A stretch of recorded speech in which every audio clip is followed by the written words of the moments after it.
Once upon a time, in a small, remote cabin deep in the woods, there lived a hermit named Samuel. Samuel was known to be eccentric and reclusive, rarely leaving his cabin except to gather supplies from the nearby village. One stormy night, as the wind howled and rain poured down in torrents, Samuel heard a strange tapping on his door. He cautiously opened it, but no one was there. Just as he was about to close the door, he caught a glimpse of movement out of the corner of his eye. He turned around to see a figure in a tattered, hooded cloak disappearing into the darkness. Feeling unsettled, Samuel closed the door and locked it, trying to shake off the unease that had settled over him. But as the night wore on, he began to hear strange noises. Whispers echoed through the cabin, and he caught glimpses of shadowy figures darting in and out of his peripheral vision. The next morning, Samuel ventured outside to investigate, but found no footprints or any signs of human presence. He tried to convince himself that it was just his imagination playing tricks on him,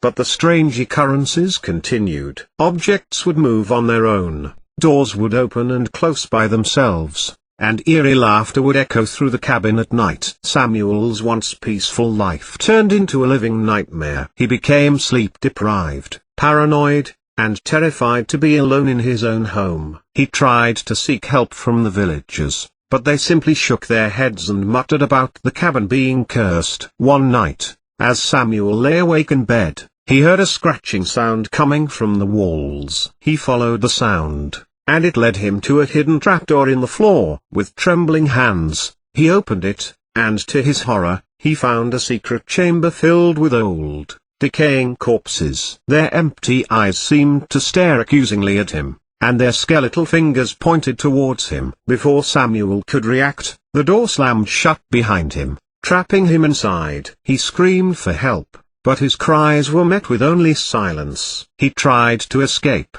but the walls seemed to close in on him, and the air grew suffocating. Desperate and terrified, Samuel succumbed to madness, his screams echoing through the woods as the cabin seemed to swallow him whole. From that day on, the cabin was avoided by everyone in the village. Some claimed to hear Samuel's tormented screams on stormy nights, while others swore they saw a hooded figure lurking in the shadows. The cabin remained abandoned, a chilling reminder of the horror that had unfolded within its walls, and a cautionary tale for anyone who dared to venture too close.